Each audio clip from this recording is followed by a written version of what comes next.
안녕하세요. 홍태 인사드리겠습니다. 오늘 여러분들한테 또 간만에 차에서 인사를 드리게 되는데요. 오늘은 여러분들한테 또다시 다시 한번 대부업에 대한 구체적인 얘기를 조금 드리려고 합니다.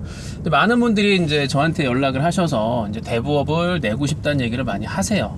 대부업을 내고 싶다는 얘기를 많이 하시는데, 뭐 제가 그동안의 유튜브 영상에서 대부업을 많이 소개를 해드렸고 설명을 드렸고, 제가 홍티검의 유튜브 재생 목록에 대부업 파트가 있어요. 그 파트를 좀 클릭해 보시면 그동안의 대부업에 대한 내용들 거기다 제가 추려서 그동안 했던 것들을 모아놨기 때문에 재생 목록에 대부업 파트를 좀 보시면 대부업에 대한 전체적인 것들 제가 그동안에 한 유튜브 영상이 있으니까 그걸 참고하시면 될 것 같고요. 지금 이제 금리가 올라가니까 이제 오해하시는 것 중에 하나가, 와, 금리가 올라가면 대부업은 돈을 더 벌겠구나 라고 생각하시는 분들이 많이 계세요. 일단 다른 은행이나 뭐 2금융이나 뭐 1금융도 그렇고 이게 이자가 올라가니까 대부업체도 덩달아서 같이 함께 이자가 올라갈 거라고 예상을 하시는데, 이미 대부업은 최종, 그러니까 뭐 최종이 아니라 받을 수 있는 최고 금리가 대한민국에서는 20%거든요. 1년에 20%. 1년에 20%를 받는 거 이상을 받을 수가 없어요. 그렇기 때문에 대부업체는 기존에도 15%, 16%, 뭐 많게는 18%까지 받았기 때문에 이자를 더 올릴래야 올릴 수 있는 뭐 그게 없어요. 이미 15, 16% 받고 만약에 연체하게 되면 연체로 3% 얹어서 15에서 3% 얹으면 18, 뭐 16에서 3% 얹으면 19, 뭐 17에서 3% 올리면 뭐 20%가 되기 때문에, 뭐 연이자를 18%를 받으면 뭐 연체이자는 3%가 아니라 2% 올리게 되겠죠. 연 20% 이상을 받을 수가 없기 때문에. 그래서 1년에 받을 수 있는 최고 금리가 20%예요. 그렇기 때문에 대부업체는 뭐 예를 들어서 금리가 올라간다고 하더라도 기존의 뭐 대부업체는 큰 영향이 없다. 그냥 단지 1, 2금융하고 이제 금리 차이가 점점 좁혀지고 있는 거기 때문에, 요즘 뭐 시중에 예를 들어 2금융 저축은행 금리가 뭐 13%, 14% 그러니까, 뒤에서 과속 방지턱 빵빵거리네. 요거를 넘어가는 얘기가 되겠구나. 그러니까 보통은 이제 금리가 2금융도 금리가 뭐 15, 14% 또는 뭐 많게는 뭐 17% 되는 데도 있다고 하는데, 그러면은 뭐 그 2금융 거는 그 2금융 거는 실질적으로 대부업체하고 차이가 없죠. 금리 차이는 얼마 안 납니다. 대부업체가 17, 18 받나 2금융이 15, 16 받나 뭐 마찬가지겠죠. 얼마 차이가 안 나니까. 근데 어찌됐든 이제 여기서 핵심은 금리가 올라간다고 하더라도 대부업체는 뭐 큰 영향이 없다. 금리를 올릴 수도 없고 올려봐야 뭐 거기서 거기기 때문에 큰 의미가 없다는 말씀, 그런 결론을 내려드리고, 그러니까 금리 인상하고 대부업을 차려서 돈 버는 거하고는 관계가 상관관계가 별로 없다. 큰 의미가 없다라는 말씀을 드립니다.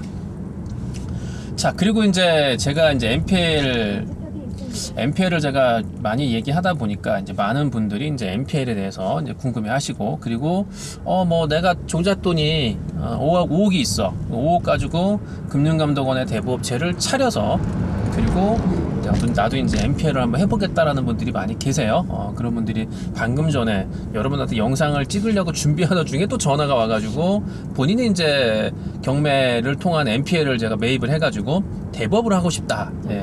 상세하게 설명을 해달라. 뭐 이렇게 좀 전화 오신 분도 계시는데, 뭐 글쎄요, 뭐 많은 분들이 이제 NPL 금감원에다가 금융감독원에 대부업체를 내면 NPL 당연히 살 수 있죠. 매입 출심업, 채권 출심업 또는 NPL 매입할 수 있는 게, 그러니까 금감원에 5억 원, 다시 금융감독원에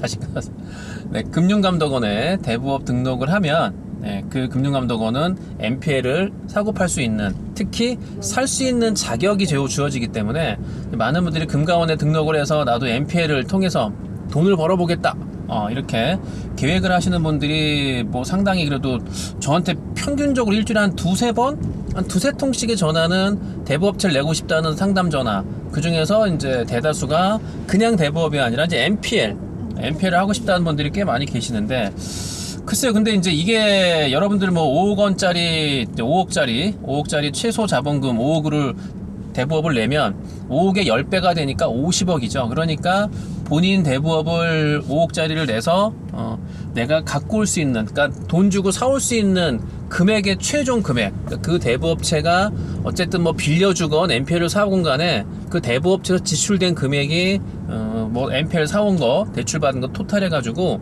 50억을 넘을 수가 없어요. 5억에 10배니까. 그러면은 뭐 사실 5억짜리 대부업을 내가지고 50억이라는 그 금액은 어마어마한 숫자잖아요. 50억이면. 그렇기 때문에 뭐 5억짜리 대부업 기본적인 거 하나 내더라도 저는 충분히 뭐 MPL 50억 원어치 뭐 제가 볼 때는 뭐 하고도 남을 겁니다. 예. 어차피 50억을 쌓아놓고 끝나는 게 아니기 때문에 계속 가는 게 아니잖아요. 언젠가는 배당이 되고 해결이 되니까, 해결이 되면 이제 새롭게 또 카운팅이 되니까 50억 원어치 샀는데 뭐 10억이 해결됐으면 다시 10억이 남으니까 10억 원어치 살 수 있는 거죠. 예. 10억이 해결이 됐으니까. 그래서 뭐 50억 원 정도면은 뭐 제가 볼 때는 MPL 뭐 시작하는 데 있어서 뭐 5억짜리 자본금 금감원 대부업체를 내면 저는 문제가 없을 거라고 생각을 해요. 충분하다. 근데 이제 그런데 문제는 문제가 없을 건데, 근데 이제 그 문제가 아니라 다른 문제가 이제 여러분들한테 중요하게 다가옵니다. 그거는 뭐냐면, 내가 5억짜리 뭐 자본금으로 금감원 대부업체를 냈는데, 아니 내가 갖고 있는 현금이 내가 현찰이 예를 들어서 뭐 한 20억 있어. 그러면은 뭐 여유가 충분하죠. 갖고 있는 현금이 한 20억 정도 있다고 하면 뭐 MPL 대부업체를 내면서 뭐 하기에는 손색이 없습니다. 충분합니다. 20억 원 정도만 있으면은 뭐 종잣돈 있으면 뭐 충분히 넘치고도 남아요. 그런데 문제는 대부업체를 내신 분들의 절대 다수, 금융감독원에 등록된 대부업체 한 900여 개 있지만 그 중에서 자본금이 5억 이상 있는 대부업체가 아니 5억 이상이 아니라 한 10억 이상 대부업체가 100개 정도밖에 안 돼요. 그러니까 전체 대부업체의 한 9분의 1 정도가 저기 자본금이 20억이면 다시. 자, 자본금을 이제 20억 원어치 20억이 있으면 정말 여유있게 할 수 있는데, 문제는 이제 금융감독원에 등록된 대부업체 한 900여 개 중에 자본금이 20억 이상 대부업체는 한 100개 정도 왔다 갔다 하거든요. 100개. 그렇기 때문에 그러면은 금융감독원 전체 대부업체 약 뭐 한 12, 3%? 한 9개 중에 1개. 9개 중에 1개 업체만 지금 자본금이 20억 이상이지, 나머지는 제가 그 금감원 등록된 대부업체 900여 개 등기부등본을 제가 전부 다 법인등기부를 떼어봤는데 절대 다수 한 절반 이상의 대부업체가 자본금이 5억이고요. 뭐 그 다음에 이제 뭐 한 7억, 8억, 뭐 10억, 뭐 12억, 14억 그런데 어쨌든 거의 90% 가까이 대부업체가 자본금이 20억 이하. 10억에서 20억도 별로 없어요. 대부분이 10억 이하 뭐 대부업체가 대부분인데, 그러면은 물론 뭐 돈이 있어요. 현금이 많이 있는데 자본금을 크게 안 늘리는 업체도 있습니다. 그건 제가 확인된 바도 있고, 그다음에 또 아는 지인분들끼리 대부업체 각각 만들어서, 왜냐하면 10억 이상 대부업체가 그 자본금이 10억이 넘어가면 외부감사 대상이 되기 때문에 자본금을 일부러 9억 9천 9억으로 맞추는 데도 많아요. 그러다 보니까 이제 10억 미만 대부업체를 아는 분들, 뭐 지인들끼리 서로 힘을 합쳐서 대부업체를 뭐 3개, 4개 만들어서 하는 분들도 있긴 있어요. 뭐 많진 않지만 제가 확인된 바로는. 근데 이제 그런 분들을 제외하고 나머지 대부분의 대부업체는 자본금이 보통 10억 미만이거든요. 10억 미만. 그러면 10억 미만의 자본금을 냈을 때는 뭐 자본금이 뭐 준비할 수 있는 돈이 그게 전부인 거죠. 뭐 거기서 조금 더 플러스가 될 수 있겠지만, 그러다 보니까 이제 MPL을 만약에 시작을 할 때 자본금 5억이 그 법인 통장에 있어요. 5억이 있어. 그런데 이 5억을 갖고서 이제 뭐 50억, 10배, 50억은 가능하지만, 뭐 제가 하나 예를 들어서 어느 금융기관에서 뭐 예를 들어 10억짜리 MPL, 너 10억짜리 MPL 살래? 가져가. 10억 가져가면 너 8억 남는다? 이거 10억짜리 가져가라. 이렇게 얘기를 한다고 쳐요. 그러면 일단은 8억이 있어야 될 거 아니에요. 근데 내가 지금 자본금이 5억분이 없어요. 그러면 나머지 3억은 뭐 지인한테 빌리거나 아니면 대부업체이기 때문에 이제 질권대출, 갖고 오는 그 근저당 채권을 담보로 질권대출을 받는 거죠. 질권대출을 받는 겁니다. 근데 문제는 질권대출 이자가 예전에 질권대출 이자가 한 6%, 질권대출 이자가 한 6% 정도, 5% 6%였다면은 지금 질권대출 이자는 거의 2배 가까이 올랐어요. 지금 질권대출 이자는 뭐 심하게는 뭐 11, 12%를 얘기하더라고요. 그러니까 내가 갖고 올 수 있는 채권을 담보로 질권대출을 받는다고 할 때 질권 이자가 와 11%, 12%라면은 만약에 질권대출을 2억을 받아오면은 1년에 이자가 2,400만 원이 될 수 있는 거예요. 그러면 2,400이면은 한 달에 얼마야? 한 달에 2,400을 11로 나누면 한 달에 얼마입니까? 한 달에 뭐 200이겠죠? 2억을 빌려와가지고 한 달에 200만 원에 대한 200만 원이란 그 질권이자를 내는 겁니다. 200만 원. 그러면은 이게 2억이니까 그 정도인데 만약에 NPL을 뭐 10억짜리 갖고 와서 거기다가 자본금 5억을 다 쓸 수는 없으니까 자본금 나 한 2억만 쓰고 8억을 대출 받을래. 그 10억짜리가 예를 들어서 1년 후에 20% 남는다고 쳐요. 2억이 남아요. 무조건 해야죠. 20% 남는 거 무조건 해야지. 그런데 이제 그 중에 2억만 내 돈을 쓰고 8억을 내가 대출 받아요. 그럼 8억에 예를 들어 10% 이자 질권 대출을 받는다고 하면 1년에 얼마입니까? 10%면 8천만 원이에요. 8천만 원을 대충 12로 나누면 한 달에만 650, 700? 하여튼 뭐 10, 12% 사이라고 생각하고 한 달에 그냥 8억을 빌려오면은 한 700만 원 정도 이자 나간다고 생각해 보세요. 그러면은 이게 적은 돈이 아니잖아요. 근데 700만 원 이자를 뭐 내가 자본금 5억 중에 2억을 썼으니까 3억이 있어. 그러면은 그 3억을 갖고 은행에 키핑해 놓고 그 3억에서 1억 정도는 이제 1년 이자로 쓰는 거죠. 근데 2억 남은 거니까 2억 갖고 또 할 수 있어요. 그러면 또 10억짜리 또 2억 남는 걸 또 했어요. 그럼 자기 돈 5억 중에 2억은 일단 앞에서 NPL 1차로 썼고 1억은 일단 이자 내는 걸로 빼고 나머지 2억 남는 걸로 또 10억짜리 2억 남는 거 20% 남는 걸 또 사왔어요. 역시 또 80% 대출이야. 그럼 마찬가지예요. 앞에 이미 8억 질권대출 받은 이자에 7억 월 700만 원이 나가. 그럼 새롭게 또 이제 갖고 온 거에서 또 700만 원 이자가 나가요. 그러면 NPL 20억짜리 NPL을 갖고 와서 16억 대출 받고 한 달 이자가 거의 1,400이 나가거든요. 그러면은 난 이미 5억 자본금에 2억에서 4억을 썼고 1억만 은행에 있는데 그건 지금 그 키핑해 놓고 지금 이자를 납부하려고 보관 중에 있어요. 그런데 8억 16억의 대출이자가 한 달에 1,400이면 요거 1년을 버티려면 1억 5천 이상 있어야 되거든요. 난 통장에 1억밖에 없어. 그러면은 한 7개월 8개월 정도 있으면 이자를 감당을 하려면은 어서 돈을 끌어와야 돼요. 내 돈을 넣거나 빌려오거나 해야죠. 이런 상황이 벌어지기 때문에 5억 돈을 가지고 시작을 해도 그 돈 중에서 4억을 쓸 수가 없는 거예요. 4억을 지금처럼 물론 NPL을 사올 때 규모를 좀 적은 걸 사오면 가격이 저렴한 걸 사오면은 그만큼 갖고 있는 자본금으로 이자를 낼 수가 있겠죠. 그런데 제가 말씀드린 대로 10억 20억 원어치 NPL을 갖고 왔다. 근데 와 10억 20억이면 NPL이 어마어마한 거죠. 큰 금액인데 문제는 지금 경매물건을 잘 보시면 진짜 그야말로 NPL 1, 2억짜리도 있겠지만 웬만한 이제 새마을금고다 신협이다 아니면은 유동화로 넘어가서 1금융권에서 그걸 가지고 온다고 할 때 금액이 진짜 그야말로 5억 6억 이상 되는 물건이 정말 많아요. 10억 넘는 것도 어마어마하게 많고요. 그러다 보면은 어떻게 하다 보면은 진짜 10억 NPL 갖고 오는 거 이거 금방 할 수 있거든요. 성사될 수 있어요. 근데 문제는 그것에 대한 질권 이자를 감당을 할 수 있을 여력이 돼 있느냐, 이게 문제인 거죠. 그걸 준비를 어떻게 할 거냐. 그래서 제가 그동안에 유튜브에서 얘기했듯이 NPL을 너 예를 들어 홍티 경매한테 너 100억짜리 NPL 가져갈래? 이거 1년 지나면 20억 남어. 와 100억 NPL 갖고 와서 20억이 남어. 그럼 100억을 예를 들어 대출을 다 받는다고 쳐요. 100억 다 해줄게, 너 이거 가져가. 그럼 100억을 대출 받아서 돈 한 푼 안 뒤로 갖고 올 수 있어요. 법무비만 내면, 이전 수수료만 내면 갖고 올 수 있어요. 이전 비용만 내면. 그러면은 100억 갖고 1년 버티면 20억이 남는데 이거 안 하겠어요? 또 100억을 빌려준다고 하는데 무조건 해야지.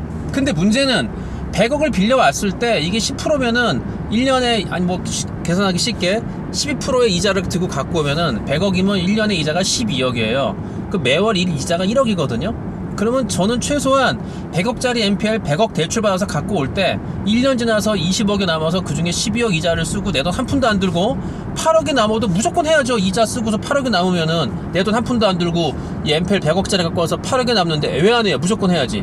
문제는 100억 NPL을 대출 받아서 갖고 와서 그 100억에 대한 이자 월 1억 되는 돈을 준비가 돼 있냐 이거죠. 제가 10억 이상을 가지고 12억을 가지고 있어야 1년 버티는 건데, 만약에 이게 1년 미만에 끝나면은 땡큐인데 1년에서 좀 오바가 돼 13개월 돼 그러면 13번째 이자 다시 1억 원을 갖고 있어야 되니까 과연 제가 여기서 질문 드릴게. 뭐 그 많은 대부업체 중에 자 100억 NPL로 가져가, 너 100억 NPL 줄 테니까 가져가, 대출도 우리가 알아봐서 해줄게, 대신 월 이자 1%야. 대신에 이거는 1년에 20억 남으니까 너 이거 가져가면 이자 빼고도 너 8억 남어. 네 돈 한 푼도 안 들이고 8억 남어. 여러분 안 하겠어요? 무조건 해야지. 근데 문제는 100억짜리 NPL 제가 지금 말씀드린 대로 조건대로 다 해준다 그래도 월 낼 수 있는 이자 1억이 없어서 월 1억 1년 동안 준비할 수 있는 이자 12억이 없기 때문에 이걸 못 하는 거예요. 예. 그래서 NPL 시장도 부익부 빈익빈.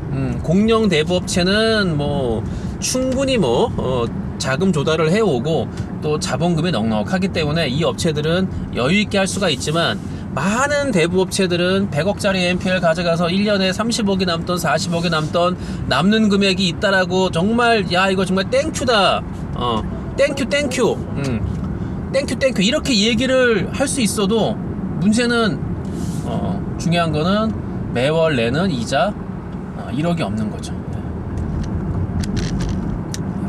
제가 얘기하는 거 무슨 뭘 얘기하는지 아시겠죠? 그러니까 이 NPL이라는 게 누구나 좋아요. 이게 뭐 예를 들어 좋은 NPL 가지고 올 수 있고 좋습니다. 제가 볼 때는 NPL 시장을 이렇게 가만히 보니까 NPL을 정말 자신 있게 능숙하게 또는 이렇게 NPL을 사가라고 어떤 조건이 좋은 NPL이 왔을 때 할 수 있는 회사는 많이 있겠죠. 그런데 문제는 할 수 있는 게 문제가 아니라 그것을 대출 받아서 내 돈 주고 나서 하면 상관이 없는데, 대부분 내 돈이 없기 때문에 자본금이 부족하니까 남의 돈 질권 대출을 받아와서 자금 조달을 해와서 해야 되는데, 그 자금 조달을 해올 때 그 매달 내는 이자 감당이 안 되는 업체가 저는 90%가 넘는다.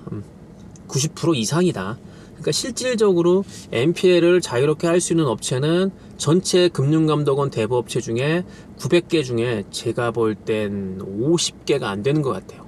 여러분들 재미난 거는 경매가 진행되는 물건을 저는 이제 매일 검색을 하니까, 검색하면서 채권자, 특히 채권자가 대부업체, 특히 대부업체인 채권자가 또 질권대출 받아온 물건들을 제가 유심히 보거든요.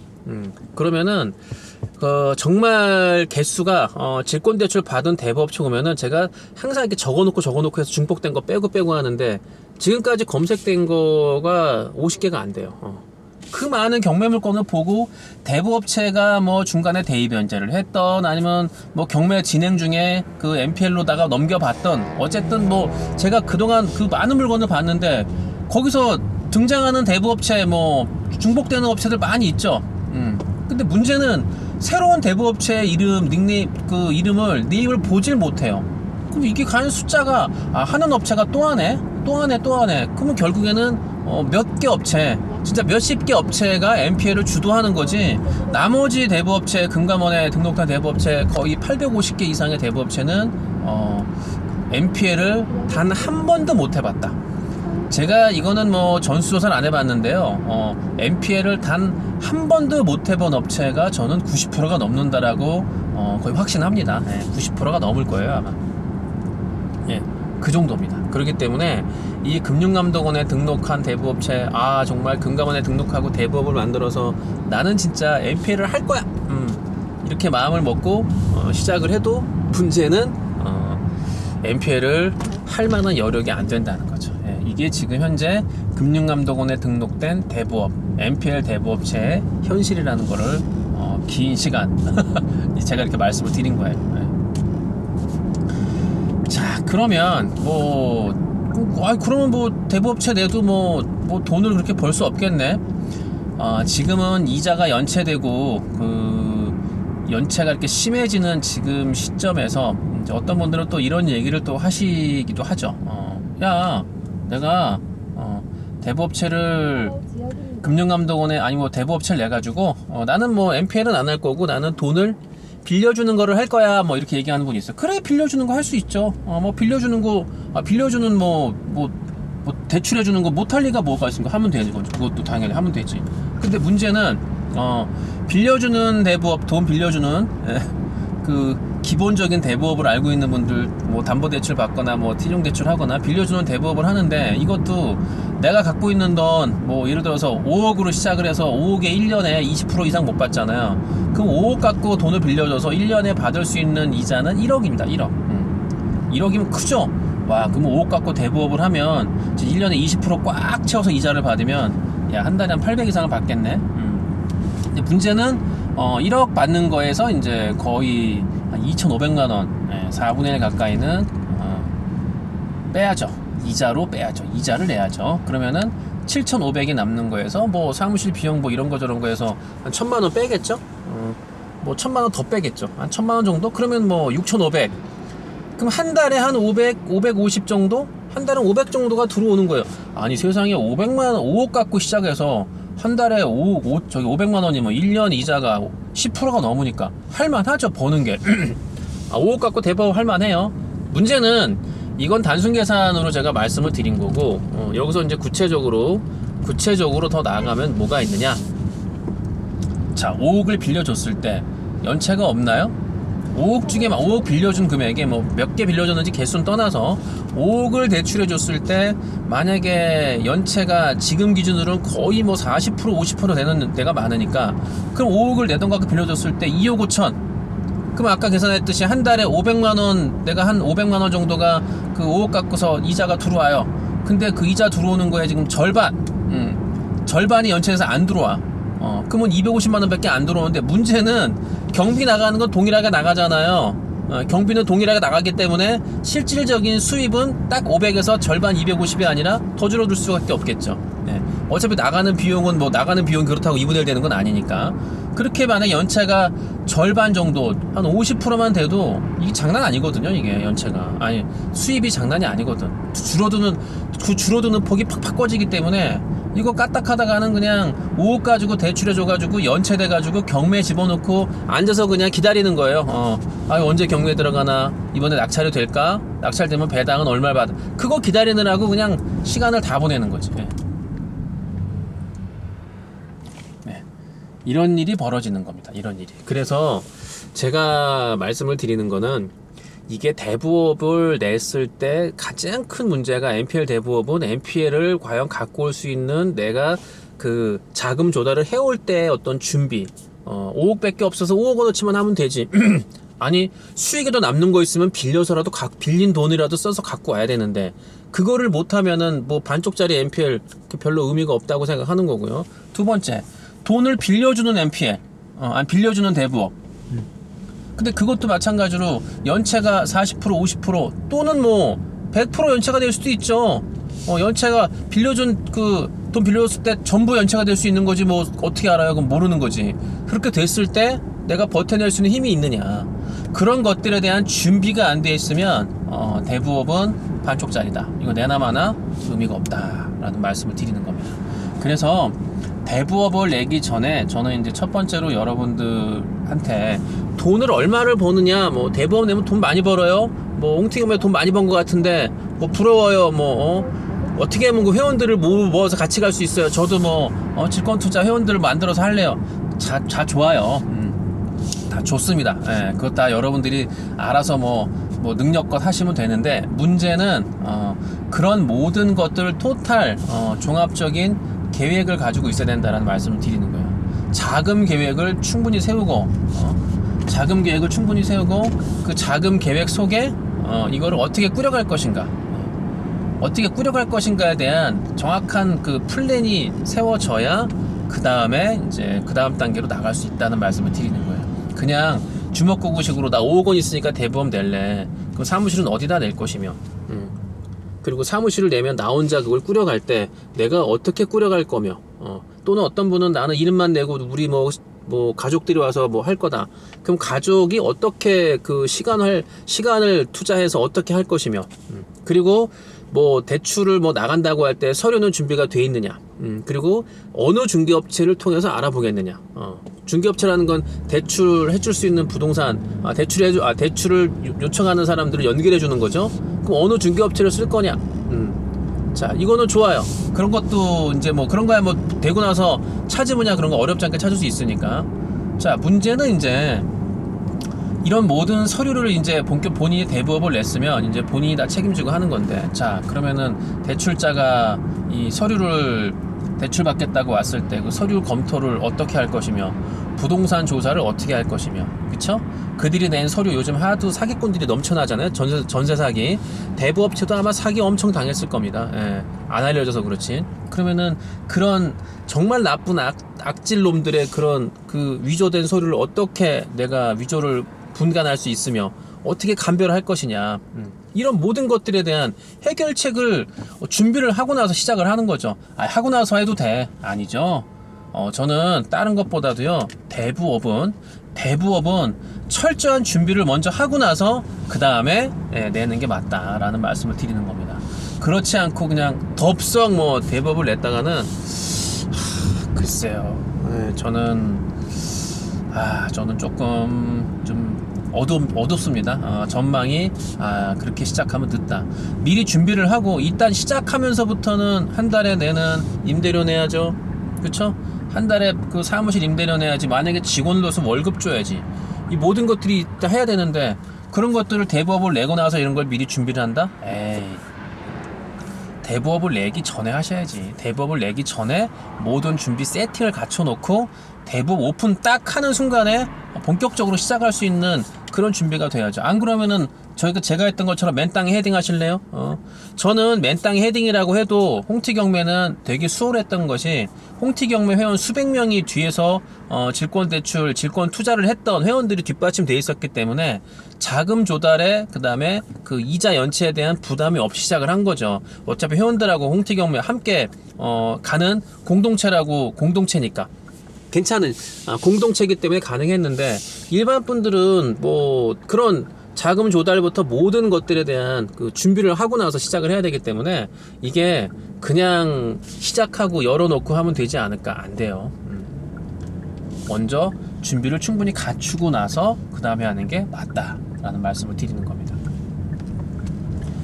자, 그래서 그 대부업에 대한 제가 계속해서 이제 뭐 시리즈로다가 이제 차에서 제가 그냥 뭐 어떤 딱 정하지 않고 그냥 머릿속에서 제가 갖고 있는 생각들, 그동안 해왔던 것들 그냥 바로 그냥 즉석에서 그냥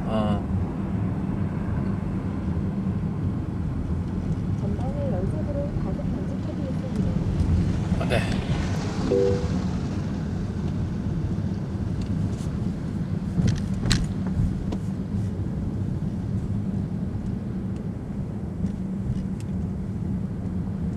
어린이 보호 구역에 진입했습니다. 서행하세요. 사고나발 지역입니다. 가속 방지턱이 있습니다. 제가 딴짓하다가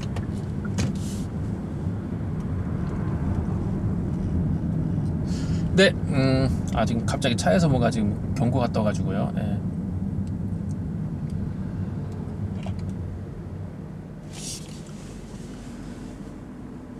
네, 그래서 이제 오늘 여러분들한테 제가 마지막으로 드리는 얘기는 대부업을 내기 전에 충분한 사전 조사, 검토 작업을 먼저 하시고 나서 그 다음에 준비를 하시는 게 맞다. 이런 얘기를 먼저 드리는 겁니다. 네. 자, 그래서 그것이 수반되고, 그러니까 준비가 철저하게 되고 나서 시작을 해도 시행착오를 겪는데, 그냥 막연하게 어떤 준비 없이 시작을 한다라는 거는 이거는 문제가 심각한 거죠. 그래서 꼭 여러분들한테 드리는 말씀은 준비를 먼저 하고 준비가 된 상태에서 시작을 하면 된다. 그런 말씀 먼저 드리고 마치도록 하겠습니다. 안녕.